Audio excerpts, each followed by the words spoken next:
तो चलो शुरू करते हैं। तो आज की इस वीडियो में आज मैं कक्षा 9वीं वाले विद्यार्थियों को प्रश्नावली 7.2 के आगे के प्रश्नों को बताने वाला हूं। और यहाँ पे जितने भी प्रश्न है ना वो बहुत मज़ेदार प्रश्न है और इससे पीछे के प्रश्नों को मैंने पहले ही बता दिया है। अगर उनको देखना है तो कमेंट में एक लिंक लगा है, वहाँ से आप पीछे के सारे प्रश्न देख सकते हो। तो आगे के प्रश्न से देखना है, प्रश्न क्रमांक 14 से। तो चलो देखें, बहुत आसान प्रश्न है ये। प्रश्न क्रमांक 14 में क्या दिया हुआ है, कितने प्रतिशत वार्षिक ब्याज की दर से 6,000 रुपये की राशि 2 वर्ष में 6,615 हो जाती है।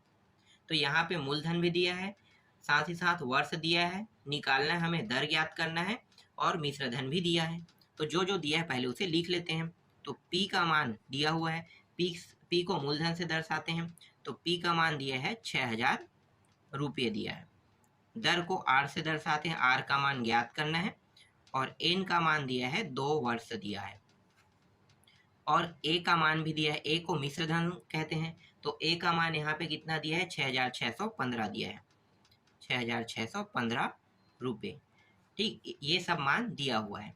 अब क्या करेंगे, अब सिंपल मिश्र धन का सूत्र लगा देंगे। तो मिश्र धन का सूत्र क्या होता है, A बराबर P1 प्लस R अपान 100 और यहाँ पे N। जो जो दिया है ना उनके मानों को अब इस सूत्र में रख देते हैं। तो देखो A का मान कितना दिया है, 6,615, तो A के स्थान पे रख दिया। P का मान देखो कितना दिया है, 6,000, तो यहाँ पे आ गया 6,000। 1 प्लस R का मान ज्ञात करना है और ये रहा 100 और N का मान कितना दिया है, 2 वर्ष दिया है। ठीक, समझ में आ गया। चलो आगे देखो। इसके बाद क्या करेंगे, ये जो 6,000 है ना इसके साथ गुणा के रूप में है, तो गुणा के रूप में है तो इस साइड क्या होगा, तिर्या गुणा के रूप में नीचे आ जाएगा। कहाँ पे, यहाँ पे। ठीक है, इस तरह से ये कब नीचे आता है, जब ये गुणा या भाग के रूप में हो। ठीक है, पक्षांतर कब होता है, पक्षांतर तब होता है जब जोड़ना या घटाने के रूप में हो। तो ये चीज आपको समझना है। मैं हर वीडियो में बताता हूँ कि पक्षांतर और तिर्या गुणा दोनों अलग अलग होता है। कई बच्चे कमेंट करते रहते हैं कि ये अचानक उस साइड आके माइनस कैसे हो गया, इस साइड आके। एक बार पिछले वाले में ये तो बराबर लेवल में गया था ना, तो प्लस से माइनस हुआ था, तो वो पक्षांतर होता है। लेकिन अभी क्या हुआ है, नीचे में आ गया। तो यहाँ पे कई बच्चे कंफ्यूज रहते हैं, तो इसे ध्यान से समझना। ठीक है, क्या होता है, पक्षांतर और तिर्या गुणा अलग अलग होता है। तिर्या गुणा सिर्फ जोड़ना, तिर्या गुणा जो है गुणा और भाग में होता है और पक्षांतर जोड़ना और घटाने में होता है। ठीक है, तो अभी हमने क्या किया, तिर्या गुणा किया है। आगे बढ़ते हैं। फिर 1 प्लस यहाँ पे R अपान क्या दिया हुआ है, 100 और घात कितना है, 2। ठीक है, यहाँ पे देखो कट रहा है तो कटा देते हैं। तो ये 5 के पहाड़े, देखो 5 के पहाड़े से ये भी जा सकता है, ये भी भाग जा सकता है। तो 5 के पहाड़े से 5 एकम, 5 दूनी 5 शून्यम 5 शून्यम, मतलब 1200 बार में कट गया। ये भी 5 के पहाड़े से कट रहा है, कितने बार में कट रहा है अभी देखते हैं। 5 एकम 5 एक बार, 1 और 6 16 हो गया। तो 5 तिया हो जाएगा, फिर 1 और 1 10 हो 11 हो जाएगा। 5 दूनी 1 और 5 15, 5 तिया। ठीक है, इतना हो गया। अब ये और जा रहा है क्या, शायद ये 3 से जा सकता है, तो देखते हैं 3 से करके। 3 चौक 3 शून्यम 3 शून्यम। ठीक है, 3 के पहाड़े से देखते हैं, 3 चौक 12, 3 चौक फिर 12 और 3 एकम 3। ठीक है, तो इतने बार में ये कट गया। अब इसे यहाँ पे लिख लेते हैं। ऊपर में कितना है, 4 4 1 हो गया और नीचे में 400 आया। ठीक है, और नहीं जा रहा है तो बस इतने में ही इसे स्टॉप कर देंगे। 1 प्लस R अपान ये रहा 100 और घात कितना है, 2 है। यहाँ पे 2 है, मतलब क्या करना है, इसको वर्ग बनाना है। तो वर्ग बनाओ, तो सिंपली आपको पता है कि नीचे को आपको अगर वर्ग बनाना आ जाएगा तो आसानी से ऊपर का मान निकल जाएगा ना। तो नीचे को क्या करेंगे, नीचे को देखो 2 गुणित, एक सेकंड यहाँ पे मैं बताता हूँ, 2 गुणित 2 कितना होता है, 4।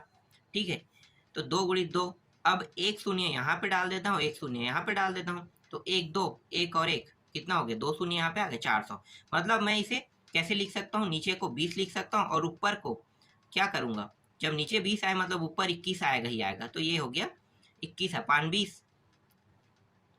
और यहाँ पे क्या करेंगे भाई, 2 बार है ना, दोनों वर्ग करेंगे, 2 बार होगा तभी तो 400 आएगा, तो इसको भी वर्ग कर देते हैं, दोनों में वर्ग हो गया। 1 प्लस R अपान 100। अब देखो दोनों क्या है, घात समान है, तो घात समान है तो क्या हो जाएगा, हटा देंगे, घात कट गया, मान लो दोनों घात समान है तो बचा क्या, 20/21, सॉरी उल्टा लिख रहा था, 21/20 बचा है बराबर 1 + r/100। ठीक, इस एक को इस साइड ले आते हैं, तो 21/20 इस साइड आके क्या हो गया, यहाँ पे अब हो रहा है ये पक्षांतर। ठीक है, तो ये माइनस हो जाएगा और यहाँ पे r/100 रहेगा। यहाँ पे देखो कुछ नहीं मतलब 1 है, तो यहाँ पे देखो हर बराबर है क्या, नहीं, तो सबसे पहले क्या करेंगे, हर को बराबर, इस 1 का ऊपर नीचे इन दोनों के साथ गुणा, तो ये हो जाएगा 21/20 हो जाएगा, और इस 20 का यहाँ पे ऊपर नीचे गुणा, तो ये हो जाएगा 20/20 बराबर r/100। अब देखो दोनों बराबर हो गया, तो 20 को आप एक बार बस लिखो, 21 मतलब 21 - 20/20 हो गया, और यहाँ पे r/100 आ गया। ऊपर को क्या करेंगे, घटाएंगे, तो 1/20 हो जाएगा बराबर ये रहा 100। अब r को भी मुझे अकेला करना है, तो क्या करूंगा, यहाँ पे नियम लागू होगा तिर्यक गुणा। देखो ना, r/100 भाग कर रहा है ना, तो भाग के रूप में है, तो भाग के रूप में तो क्या होगा, तिर्यक गुणा। तो 100 कहाँ पे चला जाएगा, तिर्यक गुणा मतलब ऊपर चला जाएगा, नीचे का मान ऊपर, ऊपर का मान नीचे जाता है, तिर्यक गुणा का यही नियम है। तो ऊपर में आ गया ये 100 आ गया, और 20 नीचे में है, और यहाँ पे r हो गया। ठीक है, 20 से कम 20 पंचे, तो कितना आ गया, 5%। r का मान यहाँ पे प्राप्त हुआ 5%, और यही क्या है, इसका आंसर है। और r का ही मान हमें क्या करना था, निकालना था। समझ में आया? चलो आगे देखते हैं अगले प्रश्न को। अब देखो 15वां प्रश्न, देखो 15वां प्रश्न क्या है, तो 15वां प्रश्न में दिया हुआ है, कितने समय में 8000 का मिश्र धन 9261 रुपये हो जाएगा, जबकि ब्याज की गणना 5% वार्षिक चक्रवृद्धि ब्याज की दर से की जाए। इस बार समय निकालना है, इसमें क्या निकालना है, समय। ठीक है, इस बार समय नहीं दिया है, इस बार मूलधन दिया है, ब्याज दिया है, ठीक है, प्रतिशत मतलब, और मिश्र धन भी दिया है, लेकिन समय नहीं दिया है, तो समय क्या करना है, इस बार ज्ञात करना है। तो चलो इसको भी हल करके देखते हैं। तो P का मान कितना दिया हुआ है भाई, 8000 रुपये P का मान है, दर जो है दिया हुआ है 5% दिया हुआ है, समय ज्ञात करना है, और A का मान दिया हुआ है 9261 रुपये दिया हुआ है। ठीक है, कितना दिया है, 9261 रुपये। फिर से वही सूत्र लगाओ, मिश्र धन वाला लगा देते हैं भाई, क्या है, P1 + r/100, और ये रहा n। A का मान कितना दिया है, 9261 रुपया दिया हुआ है, P का मान 8000 दिया हुआ है, 1 + r का मान भी दिया हुआ है, कितना दिया है, 5%, और ये 100, और n का मान हमें ज्ञात करना है। इस 8000 को क्या करेंगे, दूसरे साइड में ले जाएंगे, तो इस साइड आके क्या होगा, तिर्यक गुणा होगा ना, क्योंकि गुणा के रूप में है, तो ऊपर से क्या होगा, नीचे में आ जाएगा, और यहाँ पे बचेगा क्या, इसको कटा देते हैं, 5 एकम 5 बीसम, 20 एकम 20 और 1 21, तो 21 बटा यहाँ पे बचा 20, और यहाँ पे घात क्या है, n है। ठीक है, अब देखो 20 21 है, तो यहाँ पर डेफिनेटली ना, जब भी समय निकाला जाता है n का मान, तो n के मान में ना इस तरह से ये दोनों 20 और 21 ऑटोमेटिकली बन जाएगा, ऑटोमेटिकली बन जाएगा। क्यों, क्योंकि यहाँ पे पहले से कितना दिया, 21/20 दिया है, तो ये भी क्या होगा, 21/20 ही होगा, तभी तो तुलना होगा ना दोनों में। चलो मैं आपको बताता हूँ, देखो अगर नहीं ऐसा नहीं करोगे तो आप निकाल भी सकते हो, 2 × 2 × 2 कितना होता है, 2 × 2 × 2 8 होता है। अब 1 1 0 तीनों में डालो तो कितना हो गया, ये हो गया 8000, तो मतलब ये नीचे 20 आ गया, और ऊपर क्या होगा, 21 होगा। अब कितने घात होगा, घात ही मेन है, घात को निकालना अगर सीख गए तो बहुत आसान है। तो नीचे में देखो 1 2 3 3 बार किए, तो मतलब क्या, दोनों में 3 घात रहेगा, और ये हो गया 21/20 हो गया, और यहाँ पे घात n। अब देखो ये दोनों आधार है, आधार समान है, ठीक है, आधार समान है तो आधार को नहीं लिखेंगे, घातों की तुलना करेंगे। तो घात में क्या दिया है भाई, यहाँ पे 3 है, यहाँ पे n है, तो 3/n की तुलना करेंगे, और n का मान निकालने के लिए क्या, यही क्या है, हमारा आंसर है। बहुत आसान था, बन गया। चलो आगे देखते हैं। 16वां प्रश्न देखो, भारतीय स्टेट बैंक से अहमद को उसके जमा धन 16,875 रुपये पर 8% वार्षिक ब्याज की दर से 5,853 रुपये ब्याज प्राप्त हुआ। यदि बैंक द्वारा ब्याज की गणना वार्षिक की गई हो तो समय बताइए। क्या बताना है, समय बताना है इसमें। तो देखो यहाँ भी वही चीज निकालना है, समय, लेकिन जो जो दिया है उसको लिख लेते हैं, और इस बार गणना जो है अर्धवार्षिक करने के लिए कहा है ना, तो चलो मैं आपको बताता हूँ। पी का मान कितना दिया है, पी का मान यहाँ पे दिया हुआ है 46,875 रुपया दिया हुआ है। दर जो दिया हुआ है मतलब आर ना, मैं यहाँ पे आर लिख लेता हूँ, ठीक है। दर जो है 8% है। समय निकालना है हमें, और ए का मान दिया है क्या, ए का मान नहीं दिया है, ब्याज दिया है, ठीक है, ब्याज दिया है। तो ब्याज दिया है, तो ब्याज कितना है, 5,853 रुपये दिया हुआ है, ठीक है। तो ए का मान अब निकाल लो। तो ए का मान कैसे निकालोगे, इन दोनों को जोड़ देंगे, जोड़ेंगे तो ए का मान निकल जाएगा। तो ए बराबर 46,875 प्लस 5,853 रुपये, दोनों को जोड़ेंगे तो ए का मान आ जाएगा। तो देखो 5 3 8 हो गया, और 7 5 12 का 2, हासिल आई 1, 8 8 16, 1 17 का 7, हासिल आई 1, 6 6 12 का 2, हासिल आई 1, और ये हो गया 5, ठीक है। तो यहाँ पे कितना आ गया, 52,728 रुपया ए का मान आ गया, ठीक है। ये मूलधन है, और मूलधन में ब्याज को जोड़ेंगे तो क्या निकल जाएगा, मिश्र धन निकल जाएगा, स्वाभाविक है, ये तो पता है ना आपको। मूलधन में मूलधन में ब्याज को जोड़ते हैं तो क्या निकलता है, मिश्र धन आता है। अब मिश्र धन का आप सूत्र लगा दो। तो मिश्र धन का सूत्र क्या है, ए बराबर यहाँ पे P1 प्लस R/100, ठीक है। हाँ, एक चीज मैं और निकालना भूल गया था, चलो उसको भी निकाल लेते हैं। देखो ब्याज की गणना क्या करने के लिए कहा है, अर्धवार्षिक करने के लिए कहा है, ठीक है। तो समय और किसमें हमें चेंज करना होता है, समय और दर को चेंज करना होता है, ठीक है। तो समय और दर को चेंज करेंगे। तो यहाँ पे समय तो कुछ नहीं दिया, तो समय को कुछ नहीं करेंगे क्योंकि समय ज्ञात करेंगे, लेकिन दर को हम चेंज करेंगे ही करेंगे, ठीक है। तो दर को चेंज कर लेते हैं। तो दर को चेंज करो तो एक साल में कितने बार ब्याज पटाओगे, अर्धवार्षिक है तो 2 बार, मतलब 6 + 6, 1 और 2, तो 2 बार आप पटाओगे, ठीक है। तो 8% को क्या करोगे, 2 से भाग दे दोगे, तो कितना आ जाएगा, 4%, मतलब दर कितना हो गया, 4%, ठीक है। अब समय हमें निकालना है, तो चलो भाई निकालते हैं समय को।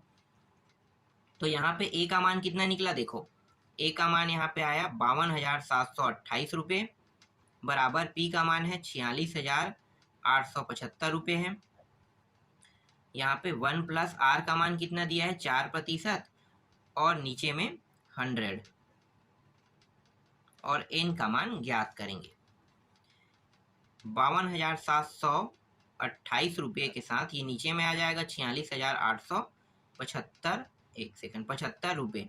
यहाँ पे बचा क्या, 1 प्लस ये कटा दो, 4 एकम 4 दूनी 4, 25, मतलब 4 पंचे, तो ये आ गया 25, 25 एकम 25 और 1 26, तो यहाँ पे कितना हो जाएगा, टोटल मैं लिख लेता हूँ डायरेक्ट यहाँ पे, ठीक है। तो ये हो जाएगा 26/25 हो जाएगा, और यहाँ पे घात एन हो गया, ठीक है। घात कितना आ गया, एन आ गया। चलो अब आगे देखते हैं। इसे देखो, ये अगर कट रहा है ना तो क्या करेंगे, कटा देंगे। तो कट रहा है क्या, तो शायद ये 5 है 8 है, मतलब 3 के पहाड़े से कट रहा है, तो 3 के पहाड़े से कटा देते हैं।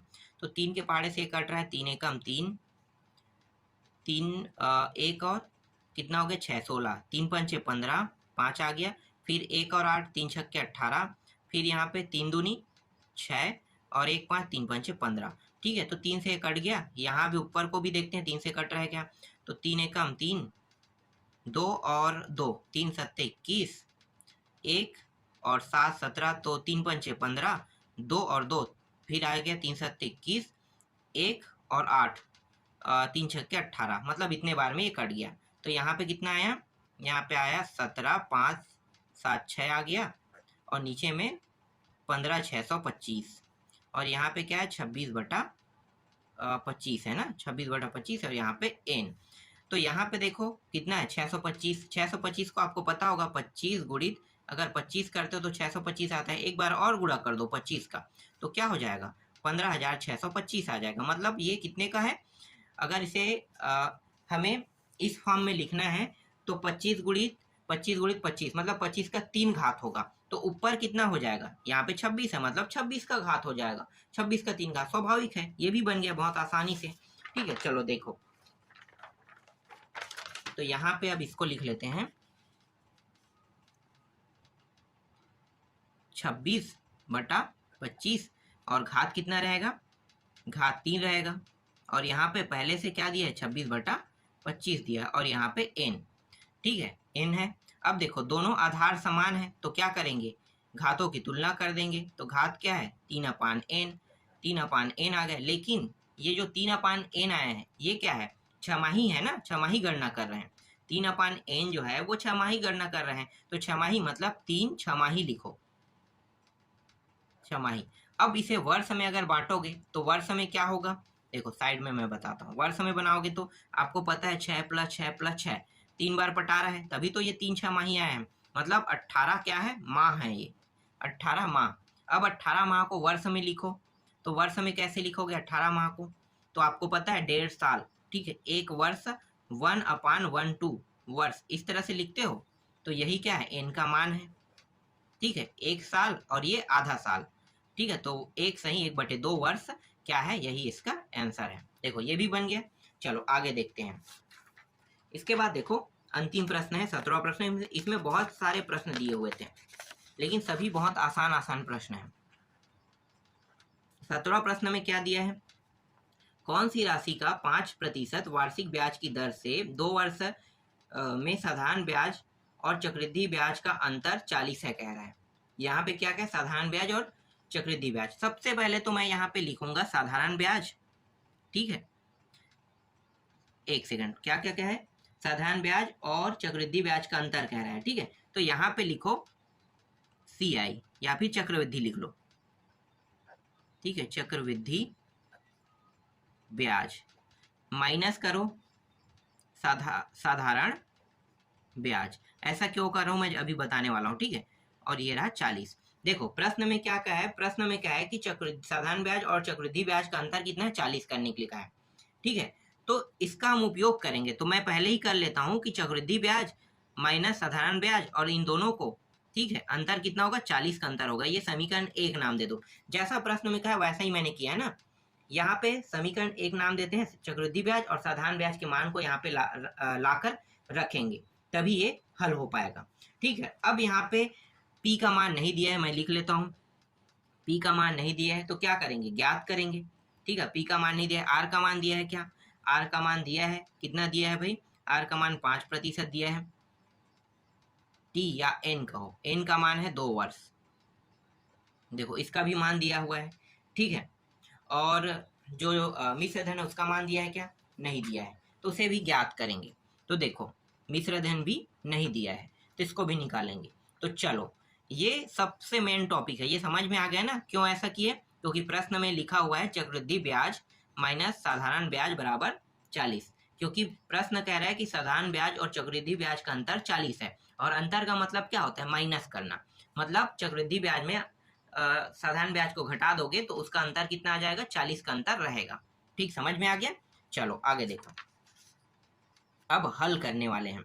सबसे पहले मिश्र धन का सूत्र लगाते हैं, ठीक है। मिश्र धन का सूत्र लगाओ, क्या है, P1 + R/100 और यहाँ पे N। A का मान तो दिया नहीं है तो जैसा है वैसा रख लो। P इसका भी मान नहीं दिया है। 1 + R का मान कितना दिया है, 5% दिया है और ये रहा 100 और N का मान है 2। तो ये हो जाएगा A और P जैसा वैसा रखेंगे। 5 एकम 5 बीसम, 20 एकम 20 और 21, 21 बटा कितना हो गया, ये हो गया 20 और ये 2 हो गया, ठीक है। तो A का मान निकाल लेते हैं P,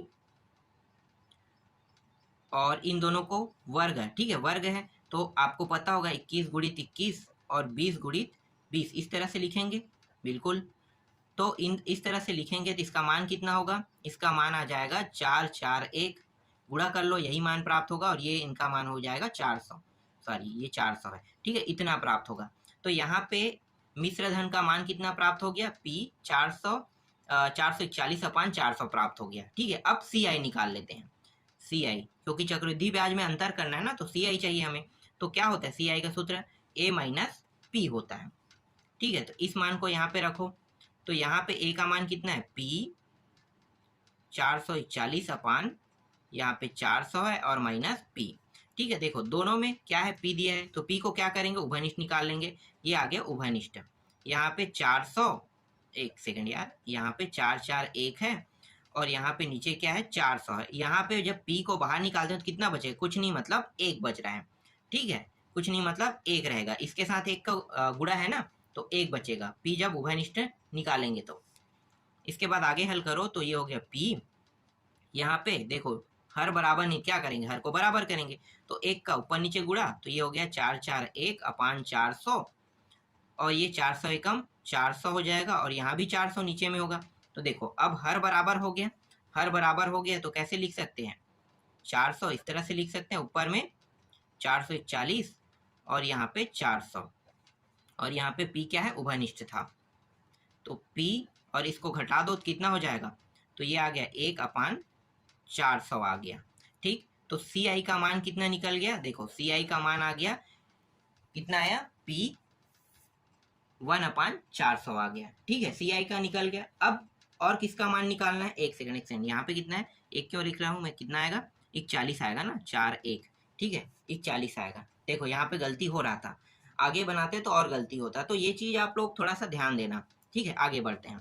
तो CI का मान निकल गया। अब किसका मान निकालेंगे, साधारण ब्याज, क्योंकि इसमें साधारण ब्याज भी बोला है। तो साधारण ब्याज का सूत्र आपको पता है कि नहीं, साधारण ब्याज इसे I से दर्शाते हैं, साधारण ब्याज को I P गुणित R गुणित N, और ये आ रहा 100।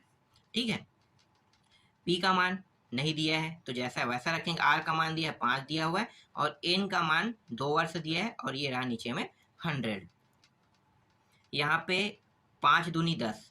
ठीक है, चलो पहले लिख लेते हैं, 5P गुणित ये रहा 10, और नीचे में कितना है, 100 है, एक शून्य कट गया, तो यहाँ पे कितना बचेगा, P अपान यहाँ पे बचेगा 10।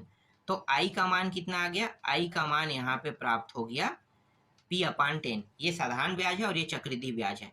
अब इन दोनों के मानों को कहाँ पे रखेंगे, CI का मान चक्रवृद्धि ब्याज और ये क्या है, ब्याज है, इन दोनों के मान को समीकरण 1 में रखेंगे। देखो समीकरण 1 कहाँ पे है भाई, ये रहा समीकरण 1। ठीक है, इस समीकरण 1 में रख देते हैं दोनों के मान को।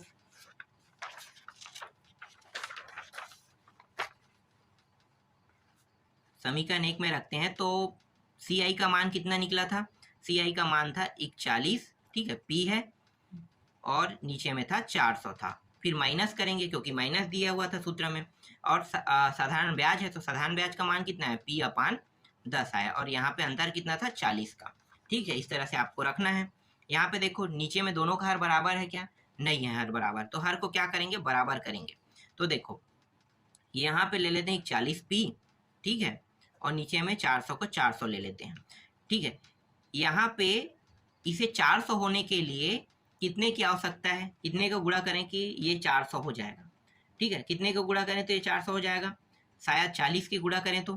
ठीक है, तो गुणा यहाँ पे 40 कर दो। ठीक है, तो 40 का गुणा करेंगे कितना हो जाएगा, 400 हो जाएगा, तो ये हो गया 400। और यहाँ पे ठीक है 40 का गुणा करेंगे तो 40 का गुणा यहाँ किए तो ऊपर में भी करेंगे, तो ये हो जाएगा 40P हो जाएगा। ठीक है, इस साइड में कितने का गुणा करेंगे, कुछ नहीं मतलब 1 का गुणा हो रहा है, तो ये जैसा है वैसा आएगा, और ये रहा 40। ठीक है, आगे हल करो। अब नीचे के दोनों मान बराबर हो गया, तो ऊपर में क्या बचा, 41P माइनस 40P, और ये रहा 40। ठीक है, दोनों बराबर होगा। अब देखो दोनों में क्या है, PP दिया हुआ है, तो PP दिया हुआ है तो यहाँ पे कितना बचेगा, 40 और 1 40, तो 40 में 40 घटाओ कितना बचेगा, 1 बचेगा, तो उसको 1 को लिखने की जरूरत नहीं क्योंकि दोनों के साथ P है, तो P बस को लिख लो, और नीचे में 400 और यहाँ पे 40। अब P को मुझे अकेला चाहिए। ठीक है, P को अकेला चाहिए तो क्या करेंगे, नीचे में ये 400 है तो क्या करेंगे, तिर्यक गुणा करके ऊपर ले जाएंगे, तो 40 गुणित 400, तो यहाँ पे P का मान कितना आ गया, 4 चौक 16, तो ये रहा 16,000 रुपये P का मान निकल गया। अब ये जो P का मान निकला है ना, यही बता रहा है कि इसका अंतर जो है 40 है, और निकालना क्या था, यही मान निकालना था, यही इसका आंसर है।